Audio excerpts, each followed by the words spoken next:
चलिए मित्रों, अद्भुत कथा को आगे बढ़ाते हैं। शक्ति सिंह चारपाई पर सोया था, मगर उसे नींद नहीं थी। वह अपने कार्य के बारे में सोच रहा था। इसी बात को सोचते सोचते वह शमशान में गया। दूर फूलों की दुकान से ढेर सारे फूल खरीद कर ले आया और बुढ़िया से उसने कहा, माई, जैसा मैं कहूं वैसा ही करो, वरना मेरे और तुम्हारे दोनों के प्राण खतरे में हैं। बुढ़िया ने कहा, बताओ बेटा, जैसा तुम कहोगे वैसा ही मैं करूंगी। शक्ति सिंह ने कहा, तुम यहां से दूर कहीं जाकर छुप जाओ। बुढ़िया ने वैसा ही किया। थोड़ी देर के बाद उसे घोड़ों के टाप की आवाज सुनाई दी। वह तुरंत चारपाई से उठ खड़ा हुआ और कान लगाकर सुनने लगा। धीरे धीरे घोड़ों के टापों की आवाज नजदीक आती सुनाई दी। शक्ति सिंह, जो कि सूरत बदलने में एक नंबर का उस्ताद था, उसने झट से गठरी खोलकर विभिन्न प्रकार के अवलेपन निकाले और अपने चेहरे व शरीर पर बड़ी फुर्ती से लगाने लगा। उसने अपनी सूरत बुढ़े की तरह बनाई और एक बड़ी सी काठ की पुतली को धोती वगैरह पहनाकर चारपाई पर सुला दिया और अपने आप माला बनाने लगा। शक्ति सिंह ने यह सब काम इतनी फुर्ती से किया कि उसका व्यू भी भंग ना हो सका। शक्ति सिंह ने माला गूंथने के लिए फूल उठाया ही था कि मंत्री ने सिपाहियों के साथ झोपड़ी में प्रवेश किया और दोनों में सवाल जवाब होने लगे, जैसा कि अभी बताया जा चुका है। जब मंत्री सिपाहियों को लेकर चले गए, तब शक्ति सिंह उठा और खिड़की के पास आया। सिपाहियों को चारों तरफ छानबीन करते देखकर वह मुस्कुरा उठा। कुछ ही क्षणों के पश्चात वह मैदान घुड़सवारों से साफ हो गया। थोड़ी देर बाद बुढ़िया ने झोपड़ी में प्रवेश किया। शक्ति सिंह ने बुढ़िया से कहा, माई, मंत्री कहीं सफर को जा रहे थे कि मार्ग के परिश्रम से उन्हें प्यास मालूम हुई। उन्होंने दूर से झोपड़ी को देखा और पधारे। मैंने भी उनकी भली भांति अतिथि सेवा की। देखो, उन्होंने खुश होकर यह अंगूठी दी है। इतना कहकर शक्ति सिंह ने अपने हाथ की अंगूठी निकालकर बुढ़िया को दे दी। बुढ़िया ने अंगूठी को उलट पलट कर देखा, फिर शक्ति सिंह से कहा, बेटा, यह अंगूठी तो बड़ी कीमती मालूम होती है। लो, इस अंगूठी को तुम ही पहन लो। बुढ़िया के सरल प्रेम से गदगद होते हुए शक्ति सिंह ने कहा, नहीं माई, इसे तुम पहनो। इतना कहकर उसने अंगूठी बुढ़िया की उंगली में पहना दी। बुढ़िया भी अंगूठी पाकर इतनी प्रसन्न हुई कि उसने यह भी नहीं पूछा कि तुमने इतने सारे फूल जमीन पर क्यों इकट्ठे कर रखे हैं। शक्ति सिंह ने चारपाई से उठकर कपड़े पहने। यह देखकर बुढ़िया ने कहा, इस समय कहीं जा रहे हो क्या? शक्ति सिंह ने कहा, माई, दिन भर एक जगह बैठे बैठे तबीयत खराब हो गई है, जरा शहर घूम आऊं। बुढ़िया ने कहा, अच्छा जाओ, मगर जल्दी आना। शक्ति सिंह ने कहा, हाँ हाँ, जल्दी लौट आऊंगा, मगर शायद आने में देर हो जाए, तो घबराना मत। इतना कहकर वह एक छोटी सी गठरी बगल में दबाकर हाथ में छड़ी लेकर झोपड़ी के बाहर आया। इस समय सूर्य ढलने लगा था। पक्षीगण अपने घोंसले की तरफ लौटने लगे थे। उसने एक बार आकाश की ओर देखा, फिर वह शहर की तरफ चला गया। सूर्यास्त होने में अभी 1.5 घंटे की देर है। आकाश पर लालिमा की छाया दौड़ रही है। आकाश का दृश्य बड़ा ही सुहावना हो रहा है। ठीक इसी समय एक स्त्री अपने घर के चबूतरे पर बैठकर चक्की चला रही है। उसका मुख घूंघट से ढका है, इसलिए यह नहीं कहा जा सकता कि वह युवती है या वृद्धा है। यह मकान मंत्री के महल से 1 फरलांग की दूरी पर था। मकान का स्वरूप अच्छा नहीं था। छत के खपरेल गिर रहे थे। मिट्टी की दीवारों में नोना लग गया था। इससे मालूम पड़ता था कि मकान मालिक अति गरीब है, परंतु स्त्री के कपड़ों की ओर दृष्टि डालने से मालूम होता है कि मालिक गरीब नहीं बल्कि कंजूस है। स्त्री के शरीर पर एक अच्छी चमकदार साड़ी थी। स्त्री अपना काम झूम झूम कर रही थी कि इतने में मंत्री वहां आ पहुंचे। उन्होंने घोड़ा एक पेड़ से बांधा और उसके नजदीक आकर बोले, क्या तुमने किसी मनुष्य को देखा है? स्त्री ने उत्तर दिया, हाँ, देखा है। क्रोध से दांत पीसते हुए मंत्री ने कहा, वह कैसा है? उसका वर्णन तो करो। स्त्री ने कहा, उस मनुष्य का शरीर गोरा, हाथ पैर मजबूत, चेहरा वीरों की तरह और पोशाक काली थी। काला कपड़ा ओढ़े हुए था, मगर बड़ा आश्चर्य है कि मुझे देखते ही वह भाग गया। सफलता की खुशी से फूले हुए मंत्री ने कहा, किधर गया वह? स्त्री ने हाथ का इशारा करते हुए कहा, इधर गया है। मंत्री ने कहा, उसे गए कितनी देर हो गई होगी? स्त्री ने कहा, अभी अभी गया है, यही कोई 5 मिनट पहले। मंत्री तुरंत घोड़े पर सवार हुए और उस स्त्री के बताए हुए मार्ग पर चल पड़े। वह उस मनुष्य को ढूंढने लगे। बहुत देर खोजने पर भी उन्हें वह मनुष्य दिखाई नहीं पड़ा। वह फिर उस स्त्री के पास लौट आए। स्त्री ने मंत्री को देखकर कहा, वह अभी लौटकर इधर गया है, जल्दी जाइए। मैं समझती हूं कि आपको 20-25 गज की दूरी पर ही वह आदमी मिल जाएगा। मंत्री महोदय फिर उसी ओर चल पड़े और आधे घंटे में उस स्त्री के पास लौट आए। स्त्री घबराकर उठ खड़ी हुई, उसका सारा शरीर कांपने लगा। मंत्री ने स्त्री की ऐसी दशा देखकर कहा, तुम्हारा शरीर कांप क्यों रहा है? स्त्री ने रोती आवाज में कहा, भाई, मैं तो डर गई हूं। जब आप इधर जाते हैं तब वह उधर से इधर आ जाता है, जब आप इधर आते हैं तब वह उधर चला जाता है। क्या मामला है, मेरे कुछ समझ में नहीं आता। आप कौन हैं? उस आदमी के पीछे क्यों पड़े हैं? मंत्री ने सोचा, इस औरत को बिना बताए काम नहीं चलने का। उन्होंने चोर की सारी बातें कह सुनाई और यह भी कहा कि मैं राजा का मंत्री हूं और उसे पकड़ने निकला हूं। स्त्री ने कहा, ठीक है। तभी वह छिपकर इधर से उधर और उधर से इधर घूमता फिरता है। अरे बाप रे, चोर! चोर का नाम सुनते ही मुझे बड़ा डर लगता है। मंत्री ने कहा, जब वह तुम्हारे सामने आया था तब तुमने उसे क्यों नहीं पकड़ा? यदि शोर भी मचा दिया होता तो भी वह पकड़ में आ जाता।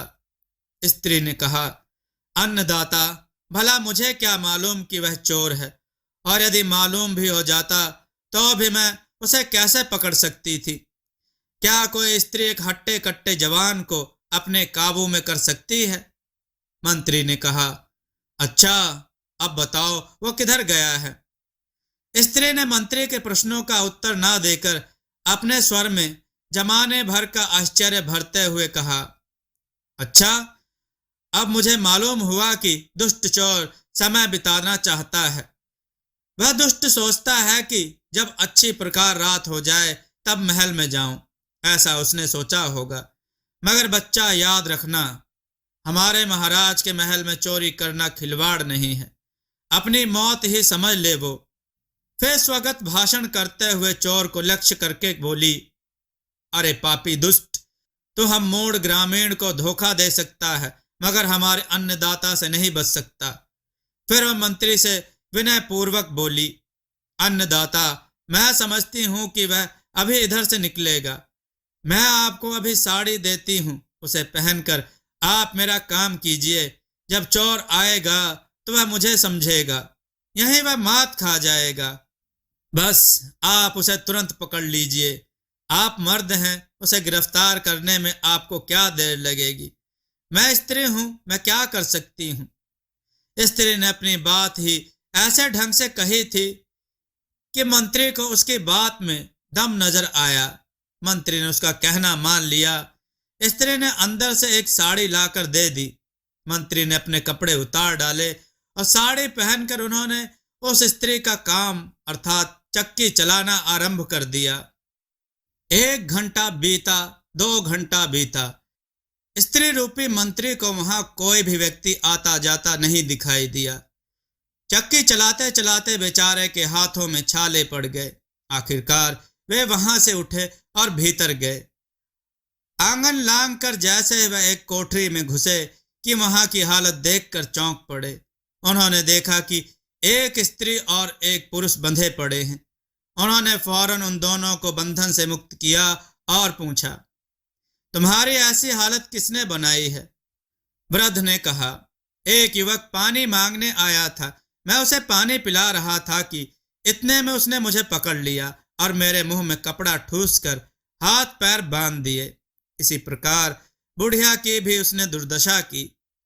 मंत्री ने कहा, बस वही चोर था, उसने मुझे भी धोखा दिया। उफ, मेरे हाथ में भयानक पीड़ा हो रही है। इतना कहकर वे मर्दाने कपड़े ढूंढने लगे, मगर उन्हें नहीं मिले। लाचार होकर वह स्त्री के कपड़े पहने हुए ही बाहर निकले और महल की ओर चल पड़े। रास्ते में यह सोचने लगे कि किस प्रकार महल में जाएंगे और अपना मुख दिखलाएंगे, मगर उन्हें कोई उपाय नहीं सूझा।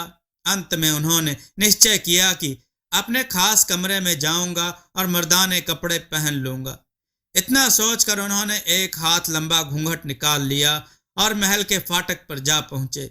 वहां पहुंचकर उन्होंने पहरेदारों को ऐसी अदा दिखाई कि सबके सब बेहोश हो गए और आपस में लड़ने लगे। मंत्री ने इस मौके को हाथ से जाने देना उचित न समझा। वे तुरंत सीढ़ियों से कूदते फांदते ऊपर जा पहुंचे। ऊपर पहुंचकर वे सीधे अपने खास कमरे की ओर बढ़े। इतने में एक दासी ने, जो कि वहीं पास में पहरे पर नियुक्त थी, देखा कि एक अजीब सी स्त्री मंत्री के खास कमरे में घुसना चाहती है। वह चोर चोर कहकर बड़ी जोर से चिल्ला पड़ी। फिर क्या था, क्षण भर में स्त्री बने मंत्री पर लात घूसे बरसने लगे। शोरगुल सुनकर शर्मिष्ठा देवी अपनी पुत्री के साथ वहां आई। स्त्री रूपी मंत्री को शर्मिष्ठा देवी की आज्ञा पाकर सिपाही एक कमरे में ले आए। उन्होंने वहां पहुंचकर उसका घूंघट खोला। घूंघट खोलते ही सबके सब थर थर कांपने लगे। अब मामला पलट गया था। अब सिपाहियों की लात खाने की बारी आई। मंत्री ने सबको पीट पीट कर भगाया और अपने आप एक कुर्सी पर बैठ गए। इस समय उनका चेहरा क्रोध से लाल हो रहा था। उनके अंग अंग से पसीने की धार बह रही थी। मां और पुत्री मंत्री के सामने थर थर कांपती ही खड़ी थी। कुछ देर सुस्ताकर मंत्री ने मर्दाने कपड़े पहने और ठंडा पानी पिया। फिर वह पलंग पर जा लेटे। शर्मिष्ठा देवी ने जब देखा कि मंत्री का क्रोध थोड़ा ठंडा हो गया है, तब उन्होंने पूछा, क्या मामला है? मंत्री ने शुरू से आखिर तक का किस्सा सुनाया, जिसे सुनकर दोनों मां बेटी बहुत दुखी हुई। एकाएक शर्मिष्ठा ने पूछा, आपने 1000 ले जाकर क्या किया? रुपए का नाम सुनते ही मंत्री हड़बड़ाकर उठ गए और उन्होंने आंखें निकाल कर कहा, क्या कहा? 1000? शर्मिष्ठा ने कहा, हाँ, आप ही तो स्वयं आकर ले गए थे और आपने यह भी कहा कि जल्द रुपया लाओ, विलंब करने से चोर निकल जाएगा। क्या इतने में सारी बात भूल गए?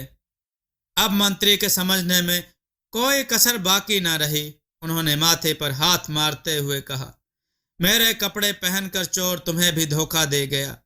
पति देव के मुख से इस वाक्य को सुनकर शर्मिष्ठा देवी कांप उठी और उसने घबराती ही आवाज में कहा, मैंने धोखा खाया तो क्या आप नहीं थे? मंत्री ने कहा, हाँ, तुमने धोखा खाया, मैं नहीं था। खैर अच्छा, जो हुआ सो हुआ। मुझे रुपए जाने का दुख नहीं है। दुख इस बात का है कि आज तक मेरी ऐसी हालत नहीं हुई थी और बदमाश पहरेदारों ने इतना पीटा कि सारे शरीर में भयानक दर्द हो रहा है और चक्की चलाते चलाते मेरे हाथ में छाले पड़ गए हैं। इतना होने पर भी चोर नहीं पकड़ा गया। बड़ा बुद्धिमान है। खैर, मैं हिम्मत हारने वाला नहीं हूं। बिना गिरफ्तार किए चैन नहीं लूंगा। मेरी इस दुर्दशा का समाचार यदि महाराज जान जाएंगे, तब तो मैं मुख दिखाने योग्य नहीं रहूंगा। भगवान कैसी विपत्ति में डाला है। इतना कहकर उन्होंने शर्मिष्ठा से कहा, जितने व्यक्ति उस समय थे सबको बुलाना चाहिए और इस घटना को छुपा कर रखने का हुक्म देना चाहिए, नहीं तो बड़ी बेइज्जती की बात होगी। शर्मिष्ठा ने कहा, अवश्य। मंत्री ने तुरंत ताली बजाई। ताली बजाते ही वही दासी जिसने शोर मचाया था कांपती ही आवाज में आई। मंत्री ने क्रोध भरे शब्दों में सब मनुष्यों को हाजिर होने का हुक्म दिया। दासी चली गई। थोड़ी देर में सब के सब थर थर कांपते हुए मंत्री के सामने उपस्थित हुए। सबको अपनी मृत्यु सामने दिखाई पड़ती थी। हाथ जोड़ते हुए सब अपना सिर नीचे किए हुए खड़े हो गए। मंत्री ने गुस्सा होकर कहा, बदमाशों, जानते हो इस बेइज्जती का क्या बदला मिलेगा, क्या परिणाम भुगतना होगा। किसी के मुख से एक शब्द भी नहीं निकला। अब मंत्री ने पुनः कहना आरंभ किया, अच्छा जाओ, तुम लोग का कसूर माफ कर देता हूं, मगर याद रखना, यदि मैंने किसी भी व्यक्ति या महाराज के मुख से इस खबर को सुना तो भयानक दंड दूंगा। तुम्हारे शरीर की बोटी बोटी निचवा कर चील और कौवों को खिलवाई जाएगी। इस बात को ध्यान में रखना। जाओ। सब ने एक स्वर में कहा। जान चली जाएगी, मगर यह खबर हम लोगों के सिवाय दूसरा कोई नहीं जान पाएगा। इतना कहकर सबने मंत्री को झुककर प्रणाम किया और सब चले गए। बाहर आकर सबके सब आपस में एक दूसरे के गले मिले और जान बच जाने के कारण भगवान को कोटिशः धन्यवाद देते हुए अपने अपने काम पर चल पड़े। इधर मंत्री महोदय के शरीर में पीड़ा आरंभ हो गई थी और वे पलंग पर लेट गए। माता और पुत्री उनके उपचार का इंतजाम करने लगी। दूसरे दिन महाराज ने मंत्री को बुलाया और उनसे चोर का हाल पूछा। मंत्री महोदय सब बात छिपा गए और उन्होंने इतना ही कहा, मैंने चोर का बहुत पता लगाया, मगर सब व्यर्थ हुआ। महाराज ने मंत्री का हाथ देखकर पूछा, यह क्या, आपके हाथ में छाले क्यों पड़े हैं और आपका शरीर पीला क्यों है? मंत्री ने कहा, कुछ नहीं, पुराना चमड़ा उखड़ रहा है, ऐसा कहकर टाल दिया। परंतु उन्होंने यह नहीं सोचा था कि बड़े घर की दीवारों के भी कान होते हैं। उन्होंने तमाम पहरेदारों को अपनी बेइज्जती का समाचार गुप्त रखने की आज्ञा दी थी, मगर यह उनकी भूल थी। उस दासी ने, जिसने शोर मचाया था, घर जाकर सब घटना अपने पति से कह सुनाई। बस फिर क्या था, धीरे धीरे अग्नि की भांति यह समाचार फैलने लगा और अंत में महाराज के कानों तक भी गया, जिसे सुनकर महाराज ने मंत्री को बुलवाया और उनसे पूछने लगे। जब महाराज ने मंत्री का हाल देखा तब उन्हें पूरा विश्वास हो गया कि यह घटना सच है। उन्होंने धीमे स्वर में कहा, मंत्रीवर, पर सत्य घटना आप में छिपाई है, मुझे सब मालूम हो गया है। साफ साफ कहिए, आप पर क्या क्या दुख बीते हैं। पहरेदारों पर मंत्री को बड़ा क्रोध आया, मगर उन्होंने क्रोध को रोककर कहा, अन्नदाता, चोर ने बड़ा उपद्रव मचा रखा है, मेरी तो उसने दुर्दशा कर डाली। महाराज ने कहा, हाँ, वह तो मैं देख रहा हूं कि उसने आपको भली भांति परेशान किया है, फिर भी आप अपना पूरा पूरा हाल तो सुनाइए, मुझसे क्यों छुपाते हैं? मंत्री ने कहा, भला अन्नदाता से कोई बात छिप सकती है? इतना कहकर उन्होंने शुरू से सारा किस्सा सकुचाते सकुचाते चक्की चलाना, महल में स्त्री बनकर आना और मार पड़ना इत्यादि जो जो घटनाएं हुई थी सब कह सुनाया और अपने हाथ भी दिखा दिए। इस घटना को सुनकर महाराज को बहुत हंसी आई, मगर उन्होंने हंसी को रोककर क्रोध का भाव चेहरे पर लाते हुए कहा, और मेरे दीवान की ऐसी हालत उस दुष्ट ने की। महाराज को क्रोधित देखकर मंत्री ने कहा, शांत हो जाइए महाराज, यह मेरे पूर्व जन्मों के कर्मों का फल है। महाराज ने कहा, फिर आगे के लिए आपने क्या इंतजाम किया है? यदि चोर ना पकड़ा गया तो और भी बवाल मच जाएगा और किसी दिन वह अपनी इच्छा पूरी कर ले जाएगा।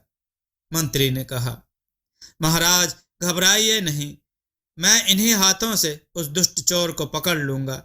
आप अपने महल में निश्चिंत रहिए, मैंने चौगुना पहरा बाहर बैठा दिया है।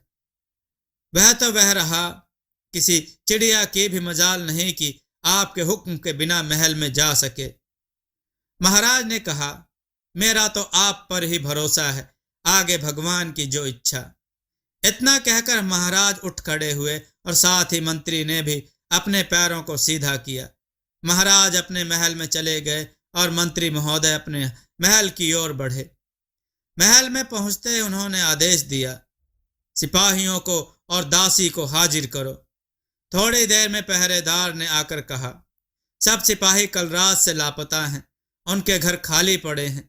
मंत्री ने कहा, यदि उनमें से कोई भी दिखाई पड़े तो तुरंत पकड़कर मेरे पास हाजिर करना। जाओ, तुम सब अपना काम देखो। शक्ति सिंह बुढ़िया की झोपड़ी से चलकर उस कच्चे मकान में पहुंचा जो कि मंत्री के महल से लगभग 1 फरलांग पर था। वहां पहुंचकर उसने आवाज लगाई, अरे कोई दयावान ऐसा है जो मुझ प्यासे को थोड़ा पानी पिला दे।